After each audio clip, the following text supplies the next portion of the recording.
Mutton masala எப்படி பண்ணுறதுன்னு பார்க்கலாம் வாங்க. ரொம்ப சூப்பராக இருக்கும். நான் வந்து வெறும் எலும்பே இல்லாமல் கறி மட்டும் எடுத்து மட்டன் மசாலா பண்ணிடுவேன். எலும்பெல்லாம் வச்சு ஒரு எலும்பு குழம்பு வச்சாச்சு காலையிலேயே. இதுக்கு வந்து மட்டனை வந்து நான் குக்கரில் வந்து கொஞ்சம் இஞ்சி பூண்டு பேஸ்ட்டும் மஞ்சள் பொடியும் லைட்டாக உப்பு போட்டு வேக வச்சு 3 விசில் விட்டு எடுத்து இறக்கி வச்சுட்டேன். ஆயில் போட்டுக்கோங்க, பட்டை வகை போட்டுக்கோங்க, கருவேப்பிலை, வெங்காயத்தை போட்டுக்கோங்க. போட்டு நல்லா வதக்குங்க. வெங்காயம் நல்லா வதங்கணும். ஏன்னா இந்த மசாலாக்கெல்லாம் கொஞ்சம் வெங்காயம் வதங்கினா ரொம்ப நல்லாயிருக்கும். இப்போ வர வெங்காயம் ஒரு சில வெங்காயங்கள் வந்து நம்ம என்ன தான் வதக்கினாலும் வதங்க மாட்டேங்குது. இஞ்சி பூண்டு பேஸ்ட்டு ஒரு 1.5 டேபிள் ஸ்பூன் கிட்ட போட்டுக்கிட்டேன்.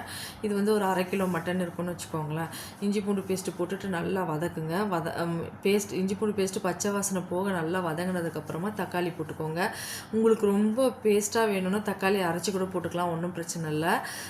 தக்காளி போட்டுட்டு நல்லா அது தக்காளி நல்லா கரையணும். வேணும்னா கொஞ்சம் கல் உப்பு போட்டிங்கன்னா அது கரைய ஆரம்பிச்சிடும். கரைஞ்சதுக்கப்புறமா நம்ம வேக வச்சு வச்சுருக்கோம் இல்லையா, நான் 3/4 பதம் தான் அதில் வெந்திருக்கும்.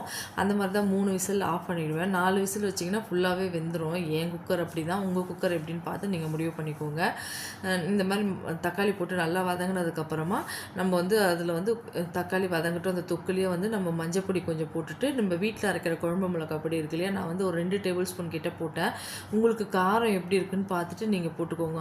அந்த உங்கள் வீட்டில் காரம் எவ்வளோ சாப்பிடுவீங்கன்றதை பொறுத்து நீங்கள் போட்டுக்கோங்க. போட்டுட்டு நம்ம அந்த மட்டனை வேக வச்சு வச்சுருக்கோம் இல்லையா குக்கரில், அந்த தண்ணியோட இதில் ஊற்றிக்கோங்க.